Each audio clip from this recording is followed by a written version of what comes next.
Please welcome U.S. Representatives Tom Barrett, Debbie Dingell, Bill Huizenga, and Kristen McDonald Rivet. To moderate the conversation, please welcome anchor for WDIV TV4 NBC, Jason Cole.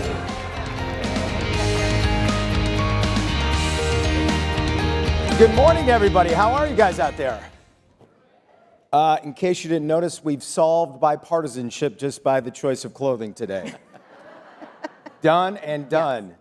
Yes. It's great to see you guys. We only have 35 minutes. I'll jump right in. Are all of you guys back on a normal sleep schedule yet after the budget negotiations last week? Tom, I'll start with you. I have 4 kids, so I'm never on a normal sleep schedule, but more normal than it was last week, for sure. Debbie, when it comes back to you, if it comes back, are you expecting more midnight sessions? I think we're going to see a lot of midnight sessions this summer. Do you? That's his because job to ask me. Republicans don't want to see us doing business in the light of day, but I love them both. Shots fired immediately. We passed this bill And at here 7 we go. o'clock in the morning. And I don't know, in Michigan it gets light out by like 6 a.m. this time of year, so we were in perfect broad daylight, so. It was just what we did in the middle of the night. In the Army we got up at like 4 a.m., so. I will say from a morning news perspective, it was great to have things happening live, but... Yeah, you guys never get that. Bill, for you, why start these sessions at 1 a.m.? First of all, that was a timing issue and a timing decision. Go back, check the tape. I remember during the Pelosi years of the speakership having some awfully late nights into the middle of the night, into getting done with voting at 2, 3, 4 o'clock in the morning. So this is not new, folks. It really is about getting that timing done. And I think, quite honestly, what was driving it was the Speaker's commitment and desire to have this done before we left for Memorial Day break. Yeah. And it really, literally was the timing. And look, well, I guess up here the blue team, but the red team put a delay in that coming out of the Rules Committee, right? We had some of our members that said, hey, we're not going to go along with this. Had to go back into negotiations on that, and it literally was the earliest that they could go back. I mean, they had a 10 p.m. Sunday budget committee hearing trying to pass this out. And then that started the clock, and that's why it rolled out the way that it did. Chris, what was your take on the whole budget process, and where do you see it going from here?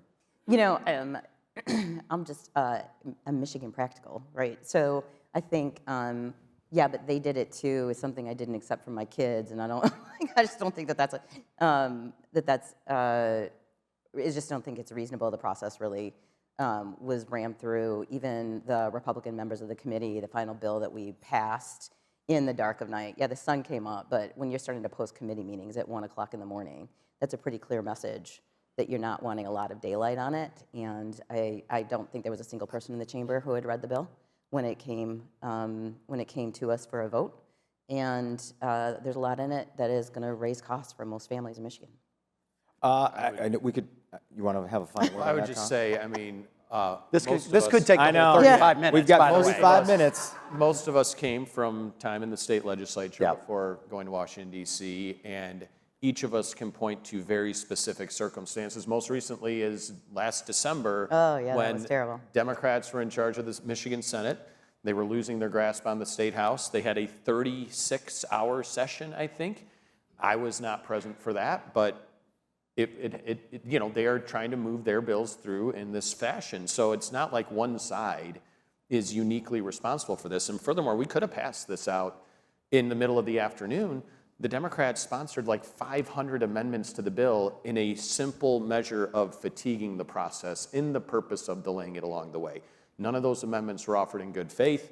They were just simply there to prevent the passage of the bill. Thomas, So. My amendments were offered in good faith. I introduced the President Trump's amendment where he wants to keep the price of prescriptions low in this country. On Wednesday night, he even said it was in the bill.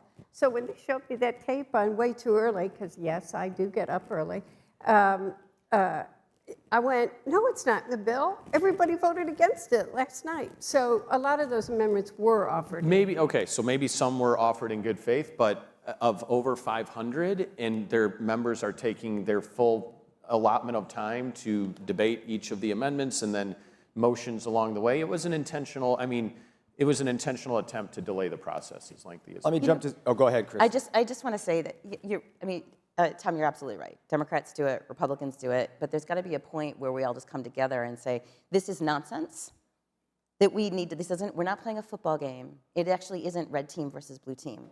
The things that we are doing, the decisions we're making are impacting everybody's lives. Right? I don't. And I actually think both parties ought to be pushing on their leadership that when we negotiate critical things like healthcare and food and education and taxes, that ought to be done in a way that has a lot of daylight on it. And it doesn't have to be this way. Historically, absolutely it has. But when is the time where we just call the question as leaders in Michigan and say enough is enough? This isn't the right way to do it. It's something you guys can all agree on, I'm sure. Some of the big wins we've had for Michigan, and we've talked about it this week here. Selfridge getting some much-needed help, along with Detroit's got a ton of momentum right now, seeing its first population growth in 70 years. What are you most excited about that's happening in Michigan right now? Kristen, I'll start with you. You know, I actually, I just need to do a level setting about in my district. So in Michigan right now, 60% of our jobs pay less than $50,000 a year. And in my district, that number is 80%. So there's a lot of great stuff happening in Michigan, and I think that we are starting to see, particularly using the dollars that were coming from the Infrastructure Act and the dollars that came from the CHIPS Act, where we're bringing new businesses, and we're actually seeing manufacturing grow in Michigan. But we still have this issue where, you know, people are not able to get to the end of the month and still be able to pay all of their bills. It's harder and harder to get to the middle class. So there's something starting to happen, something starting to change in Michigan, and we need to make sure that the momentum is there. Because if you really wrap your head around what take-home pay looks like on $50,000 a year, and then think about the cost of daycare and health insurance and housing payments, and you know, it's just not possible for people to really make it. And we have to be able to put together long-term strategies. You know, the mayor talked about this yesterday. Yeah. And be able to work in a way that we can agree on the direction that we're headed so that it isn't politically disrupted every other year. Bill, what about a win for Michigan for you? Yeah, I will get to that. I do want to make one quick comment in line with that. For me personally, that's one of the reasons why it was so important that we move forward with a reauthorization of what was the 2017 Tax Cuts and Jobs Act. 40 million families across the nation were going to see their per-child tax credit cut in half if we don't do this. So we disagree on the path oftentimes, but there's a lot of commonality on the goals. Trying to bring this back together. I think we do have a lot of common goals. For something that is, I chalk up as a win. Selfridge is certainly one of those. Some of the things that we've been doing in Fort Custer, in my district, in the 4th Congressional District in Battle Creek. By the way, my grandfather went in and out of Camp Custer during World War I. So it's kind of been interesting coming back to that, having that now in the new district. But this is something that Debbie and I do a lot of work on, is the Great Lakes Restoration Initiative and a lot of the Great Lakes work. I've led a number of letters. We had a letter that Debbie signed to OMB, for example, encouraging full funding. David Joyce, who is one of the other co-chairs, he's the Republican co-chair with me of the Great Lakes Task Force. Debbie and Marcy Kaptur are the Democrat co-chairs. By the way, my joke is with Marcy Kaptur, she and I would struggle to agree that today is Thursday in most instances, but we are lockstep on when it comes to Great Lakes funding. David Joyce has an increase to $500 million a year for 5 years for the GLRI. We've been working very closely with the Trump administration, both in his first term, when it was proposed to be zeroed out. He very up front, very famously at a rally in Grand Rapids at Van Andel Arena, put the money back in and actually juiced it right there on stage. And I think we've been having some really good bipartisan success on that particular issue, and that's one I'm very proud of. Debbie? I'm going to agree with Bill on the Great Lakes and start there. And thank the governor for being willing to work with President Trump. She's taken grief from people, but I think all of us here, look, when we were talking earlier about these late night sessions, I don't know that I should be proud of this or take it as a notch, but under Nancy Pelosi, we set the record for the longest markup that ever happened on the Affordable Care Act. And this year we came within 30 minutes of setting the new record, and I was like, we don't need to set a new record. So I've been part of the two longest night sessions. One was Democratic and one was Republican. But the governor is trying to do what's right for Michigan. She went in there and got a mission for Selfridge Air Force Base, which we quite frankly fought for 4 years. And thank you, Donald Trump, for delivering a mission to Macomb County. We need that. We got Braddock Road. By the way, we're going to cut and snip that one. Right there. But that's something we've always worked on together. That is something that we have always all done together. Braddock Road, we've been trying to keep invasive species out of the Great Lakes. We've needed to get that done. Can I inject something in on that? Because the interesting thing is that we've actually been battling Governor Pritzker. Correct. And Governor Whitmer has been leading that. The Trump administration's been working on that. The Army Corps has been working on that for a long time. And that is going to be key. That Brandon Road, Lock and Dam area in Joliet, Illinois, is going to be key to protecting the Great Lakes. And we're trying to, Michigan is a part of the agreement along with Illinois, and Governor Pritzker has actually been holding that up, and we've been trying to push that. So, sorry. So, no, I absolutely agree with Bill. Sometimes you have to fight other states. Like, I think we're all united in how we feel about California on a number of subjects. But talking about that, we're all working together to get the chips done so that we can build a chips plant here in Michigan.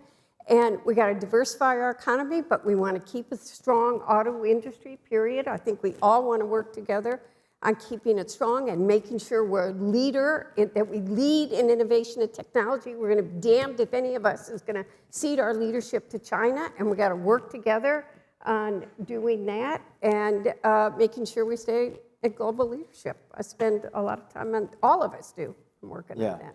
Tom, I'll have you give me a win, but let me just dive into the next question since they brought it up. But the flip side, obviously, is working on those issues that are hampering Michigan right now. And we were looking at unemployment is second highest in the nation. It's gone up 12 straight months. Tell me about a win, but and I'll ask everybody, what's the biggest issue facing Michigan? And what can all of you do at the federal level to tackle it?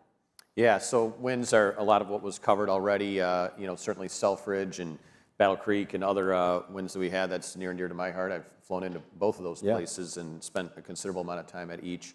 And really excited to see that next generation mission coming into Selfridge, of course. But I'm an optimistic guy. I was actually voted most optimistic of my high school class, I think.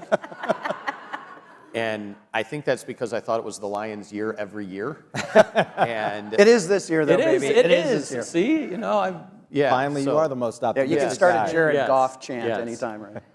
But I remain optimistic about it. I think we got the great, the fundamental points of what we need to grow our economy. We've got a workforce. We need to grow that and develop that. And you look at the fundamental things that business leaders look at for where they're going to grow and expand their operations. They look at talent and workforce as their number one and number two, probably combined, basically are a number one consideration. They look at infrastructure. We need to improve that. I'm proud and thankful to serve on the Transportation Infrastructure Committee with Representative McDonald Rivet.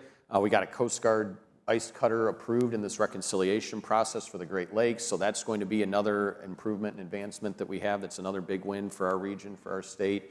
And we have to look at what those fundamentals are. Instead of trying to jump the shark with the new thing every time, what if we just get back to the basics and look at energy costs, infrastructure, talent development, our education pipeline, and those things that are disciplined, and you need to do them, and I think that will naturally lead to better economic opportunity for our state. Yeah. The regulatory environment, all of these things are just huge when you look at where is it easy and where is it harder to invest and grow, and we want to make it as easy as possible. Everyone else, is there one thing that you're trying to tackle at the federal level that you think is almost immediate right now, Kristen? So I feel like I've spent my entire career working on the child care problem, But I hear it really, Michigan's lost 40% of our childcare capacity in the last 10 years.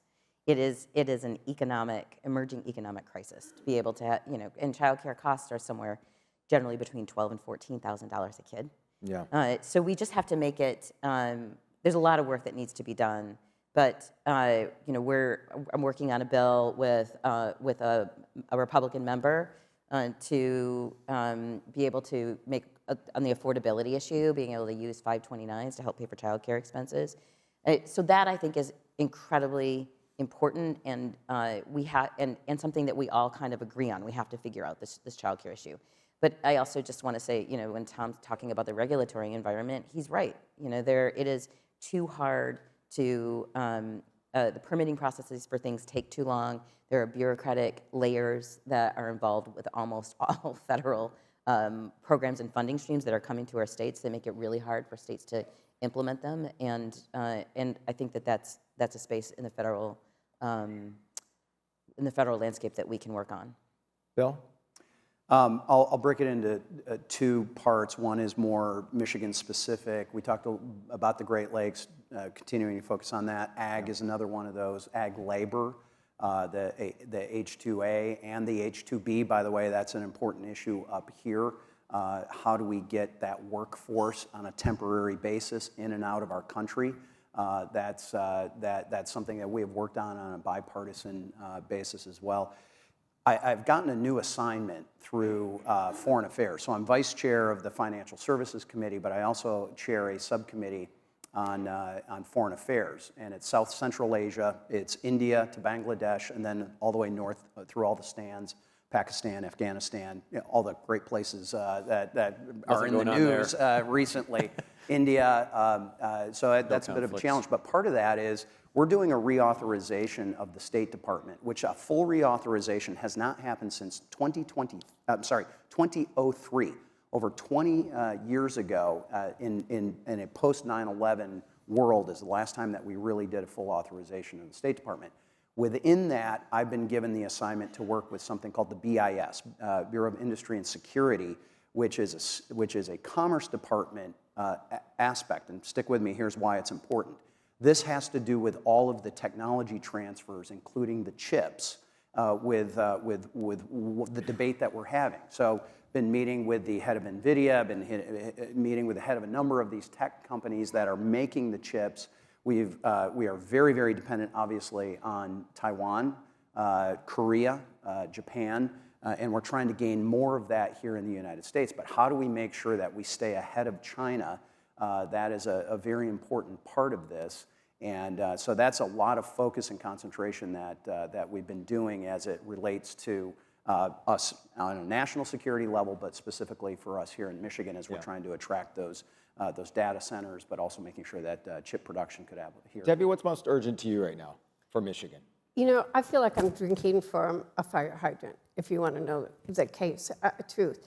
And I think a lot of people don't even understand the unintended consequences of what's happening. And I know my colleagues join me. These two are friends. Tom and I are working on veterans together. I've got to make sure that our VA hospitals still have the doctors and nurses and our veterans can get care.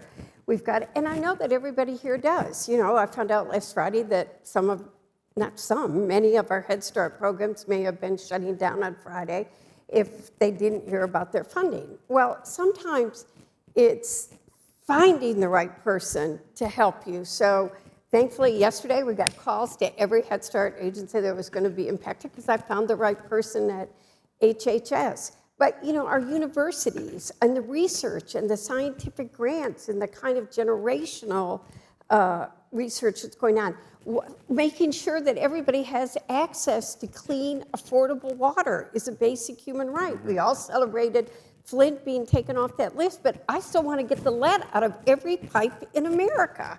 And I could go with 20 more. It's not a dull time. Yeah.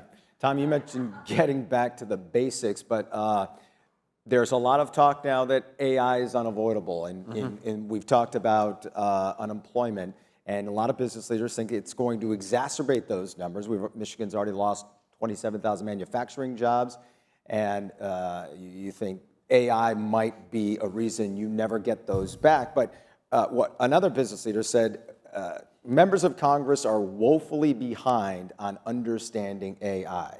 Do you agree with that? Well, who was that business leader? It was the owner of I'm going to Axios. find that guy. No, I'm kidding.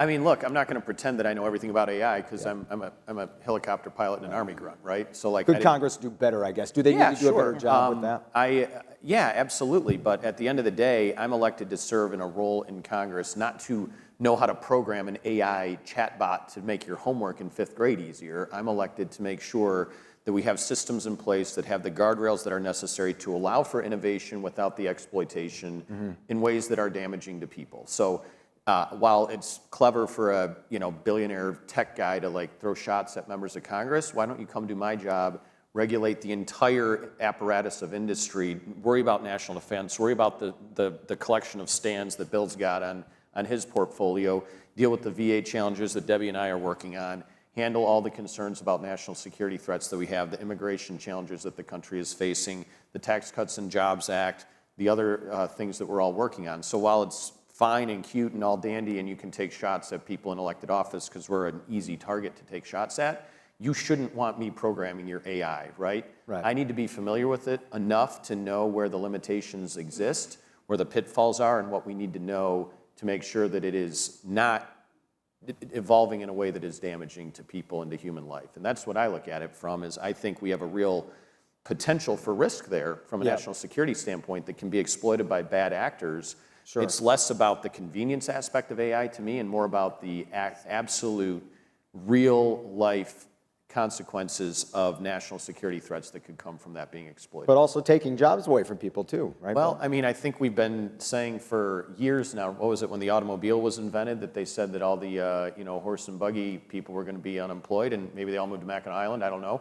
But the economy evolves, right? People innovate and they find new things. And yeah, there might be applications of AI that disrupt certain industries, but I also think that there will be things that come up that ultimately replace those. Bill's writhing in his chair. Yeah, sorry. I do think that there's a difference between driving efficiency, right, and what you're talking about, a replacement of a job. And I feel like I don't disagree with Tom at all. It's easy to take the shot and that kind of thing. But we all have different lanes that we get assigned. I mean, this is sort of the Schoolhouse Rock part of it, right? Where each committee that we have that we're assigned to, we have to do that work.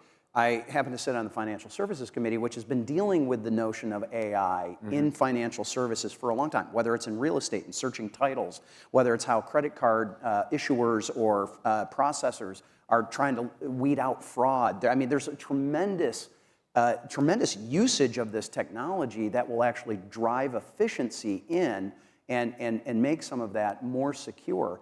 And so we have to kind of distinguish that, but I happen to have been exposed to it maybe earlier and longer because of a committee assignment.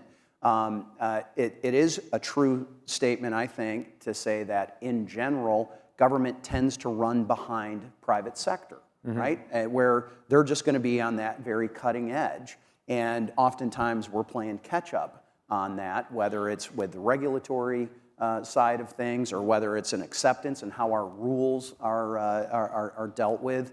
So I think there's a combination of truth to that we have to get better at understanding what the implications are going to be. But thanks to Tom's point, is we can't just think about, yes, you can technologically do this. We have to think about, should we technologically do the this? ethics of it. Yeah. Kristen, do you want to jump in? I do. I actually think we're only beginning to understand what AI is going to mean in our day-to-day life, much less what it means for business. And I think that we have a responsibility to make sure there's some guardrails around it, because there are national security risks. I completely agree with that. But I like any other innovation that is going to transform the world, which is what AI is going to do, I think we need to be on the forefront of it. We need to make sure that we are not blocking its development beyond the national security risks. Things like data centers will be incredibly important for Michigan. I want them here, provided we're doing it correctly. But we also have to create some room in our education system that allow for our kids that are coming through to be able to work in the environment that we don't even know is coming, that AI is going to create. Yeah. And I don't mean to be the doom and gloom, but there is a reality here in Michigan that we have, we're graduating kids all the time from our public school system that can't do basic math. We are doing them a disservice of the world that is coming for them. And we need to be focusing on those fundamentals that are prepping people across the country, but right here in Michigan, to make sure that we can embrace that and grow with it, and not just regard this as something that is going to create false political ads or a chat GPT that may be writing a high school essay when it shouldn't. Right? It's much bigger than that, and we have to create the room for it to grow. And can I add? I'm sorry, I want to let Debbie talk if she wants. Well, I'm more aggressive than all of you. We need guardrails. Generally, yes. Not true. I don't think that's true. I have no idea what you're talking about. She did wear red. I did wear red. We need to be getting the guardrails up. And by the way, frequently, we also haven't gotten privacy legislation through in how many years? Not because privacy is a partisan issue, because California blocks us every time on being able to deal with it. Now, buried in this great, one big, beautiful bill was a provision that blocks states. I don't even know if you two know it. That blocks states from doing anything on AI regulation for a decade, that you would not be able to do that. And I just happen to think that's wrong, because frequently states can be where regulation comes from that is good. And AI, we got to do something about our schools. I'm proud of the fact that one of the first bills that Donald Trump signed was a bill I was a co-leader on the deep fake bill that he signed last Friday, which, would stop social media from doing, teenagers were seeing fake images of themselves. Teenagers, so were politicians, naked and embarrassing and whatever. And those are now banned with, what? Nobody was buying my fake images. So. But you also supported that bill. Everybody did. Yes, We got it out of committee. But go ahead. No, you can go. Okay, so but to that point, what we're trying to do, I think this discussion with AI, the same thing with crypto. I did a tremendous amount of work on crypto.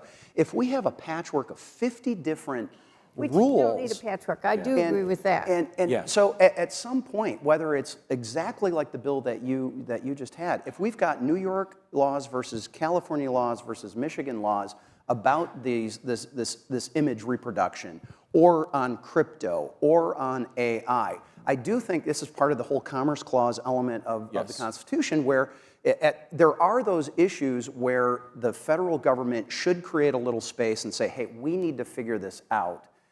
Because I hear it all the time from crypto investors, for example. They're looking for other places because we have not come up with our basic ground rules here in the United States. We're working on that. Genius Act out of the House, or I'm sorry, out of the Senate. Stablecoin Act out of the House. That is a start to this, but we've got to get better. We got to move faster on it because technology and the industry is moving far faster. We've got other smaller, I would argue, less secure countries that are sort of setting the rules instead of us doing that. And so, again, to kind of bring it back to that, I think there are those times and places where the federal government has to create a little space for itself to figure out what the general rules of the road should be for the entire nation, not just having a California dictate what it's. And I agree with Bill's assessment. When you're talking about broad-based technological systems of commerce between states, there's no way that the transfer of ones and zero binary code is going to stop at a state borderline. That's just implausible to think, and I think we have to have robust guardrails on this. I was at something last week, and I met the man who invented Alexa, the Amazon Alexa. He named it after his daughter named Alexa. And he's like, and now I get all these letters from parents who have daughters named Alexa that are like fatigued by this. But he was telling me that AI, he's like, all of the stuff that we're seeing is not the real AI potential that is out there. And he's like, this is like basically the carnival ride of AI of what we're seeing. Yeah. And then there's a bunch of other stuff. And he said the innovation around data centers, and he was talking about data centers that could be in place that would not hog up all the energy consumption that we're all anticipating will be necessary and what that's going to look like. So to the point of many up here, like government tends to be a few steps behind, and I get that that is the case. So we have to look over the horizon a little bit about where the ball is going, not where the ball is right now. Yeah. I'm just glad the guy's daughter's name wasn't like Gertrude or Miller. Mildred. Hey, Gertrude. Hey, Gertie. Got about 5 minutes, so if I could get about a minute from each of you. I have a question for each party, and I'll start with the Dems. One of the criticisms of the party is anytime you dare to work with the other side, or even the White House, the rest of the party ostracizes you for it. Debbie, do you think that's fair, and are repercussions, no matter how severe they are, worth it if it gets something done for your state and your district? I have a long history of working across the aisle, and I'm very proud of the fact that I work across the aisle. Fred Upton's been my best friend forever. Bill and I have been friends for a long time, and Tom. I mean, I was telling people this right before we came in. Tom's grandfather died in John Dingell's arms. So I think you get more work done when you do work across the aisle. People know who I am. They know exactly who I am. And I'm going to do what's right. I'm going to stand up if you're going to hurt the people that I represent. If you're going to hurt my state, I'm not afraid to speak up. And if we can get something done, we will look for that common area, and you need to. Your own party sometimes, Kristen, doesn't agree with that. Yeah, I mean, I don't know if that's fair. I can tell you that I work in a bipartisan way as well. We're in a really partisan environment, but frequently when I was in the state Senate, I would work with Republicans. Frequently, even in this climate in Congress, there are many bills that you see Democratic and Republican votes both on, and I don't feel ostracized by my party in doing that. In fact, when I work for the people of the 8th District, and I actually think that working in a bipartisan way is what helped me overperform in almost every single precinct in the district. To the Republicans, the criticism of your party sometimes is the question. I'll ask it this way: Bill, are you willing to speak out against the president of your party, the president of the United States, when you think it's warranted? Like, for example, he takes a $400 million gift in the form of a plane from a country he previously scolded others for taking money from. Well, I've got the experience of the first 4 years as well, and what I always tell people is I call balls and strikes. And I think if it rises to that level, it's a little interesting now. Literally, the media would call every single tweet that he would put out his first term, right? That has changed and calmed down a little bit. But I've got a long track record of doing that. I was the only first Republican that had put a bill in regarding family separation when that was happening, as we were having the border crisis, prohibiting that, for example. But I want to kind of go back to what Kristen was saying. I think we all have to represent our districts and make the decision of what we are going to do. I happen to actually be very good friends with her husband when we both served in the state house. You have to go and work with the people that are elected. I get criticized by that. I've had people say, "Hey, you shouldn't even be talking to those people." And my reply to them is, "Well, if we're not talking, how are we supposed to figure out whether we agree on 5%, 15%, or 50%?" So my job is, okay, you might not be able to picture yourself interfacing with these folks, but guess what? That's my job. I have to. Yeah. And whether it's Joe Biden or Barack Obama, the other two presidents that I've served under, or whether it's Donald Trump, 1 and now 2, I have to go and work with an administration to make sure that it's good for Michigan, it's good for my constituency. Same thing with people in majority and minority, whether it's in the House or the Senate. Tom, you comfortable criticizing the president when you disagree with something he puts in place? Yeah, I mean, I've had an independent record since I went into political office and got elected 10 or 11 years ago now, and I worked in a bipartisan fashion there and have continued that in Washington. And I don't pretend to be something I'm not. I'm a conservative, and I lean into that, but I'm also willing to be an independent voice on things that matter to me that I think is important, and worked with both parties. I had probably 3 dozen or more bipartisan bills that I sponsored as a member of the state legislature, done 2 or 3 that have now passed the U.S. House in the time that I've been elected to Congress that had substantial bipartisan support. Some even passed unanimously through the House of Representatives, and want to continue that work. And I think that's important. We're not going to, it's fake to think that we're going to agree on everything all the Right. time. I mean, politics exists because we have to have a method of solving our disagreements. So we elect people to go and determine that, and we have debate, and we have decisions, we vote on it, and we move forward. If we all agreed on everything, we wouldn't need to send people to Washington, D.C. to decide those differences for us. Well, look at that. I yield back my time, Senator. Wow. 40 seconds. Oh, How wait a about a minute, you have hand? 4 politicians, they take 10 seconds more. Right. How about a hand for our legislative leaders up here, our congressional delegation? Thank you. 20 extra seconds. How about that? Thank you, guys. Appreciate your time today this morning, guys. Enjoy the conference.